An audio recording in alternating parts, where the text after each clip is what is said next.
So coming back to this topic of merit, it says such merit knows no bounds. So just having this would be more like the excellent motivation.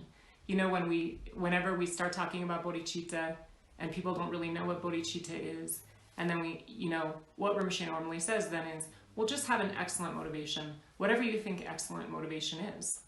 And that's going to be a little bit personal to everyone because, we all sort of have our own idea about what it feels like to be positive or maybe even how positive our minds are. We're all a little bit different. So verse 21 is more like that excellent motivation. And, we see that excellent motivation in the world. We see all kinds of, especially now during this pandemic, you can always see beautiful stories in the news. You have to look a little harder for them. I look for the good stories in the news because there's a lot of pain, so I read about all of the people who are dying. I read about all the people who are sick. And then I also try to read about all the people who are doing, something small and kind for other people. Like today I read a story about a man in San Francisco who is making coffee for all the people in his neighborhood who are essential workers, like doctors, nurses, whoever is going to work.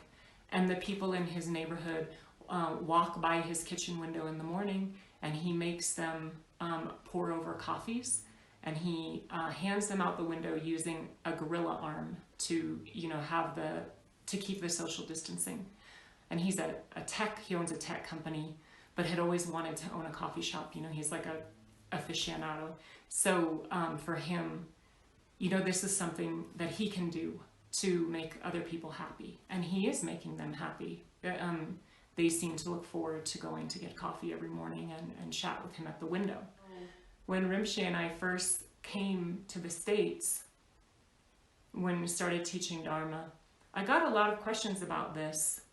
And having grown up Catholic and having done a lot of service work, I found it difficult to answer these questions. A lot of my childhood had been spent, collecting food or working in soup kitchens or volunteering, doing all kinds of community work and doing things that, according to, well, just, that not just the Catholic Church, but humanity, like doing things to actually help people. And I had a very hard time with this idea. It seemed so abstract to me. Well, how does praying for somebody or,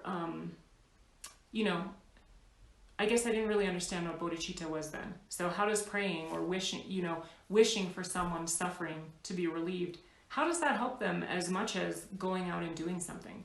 And people would ask these things all the time. And in fact, I know there was a Dharma group that I knew of. I think not only were they very, very good people, but also they were struggling with this issue. And so they were going out and doing what they called like Dharma in action, which was more similar to the kind of service work that we do in Christian countries. So I think this is something which we have to come to a lot of certainty, or we have to reflect on a lot. I mean, really, it's not so easy, I think, or so natural when you grow up in this culture to think that generating bodhicitta is vastly more beneficial than going out and doing something which directly helps another person. So yeah, maybe that's something that some people or all of us need to think about more.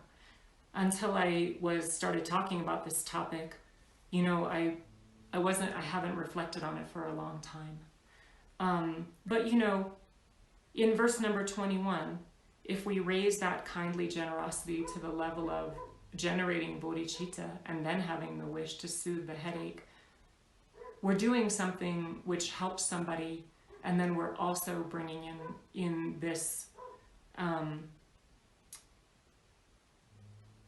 vast motivation of wanting to drive away the pain of all sentient beings. So we're actually doing the best of both.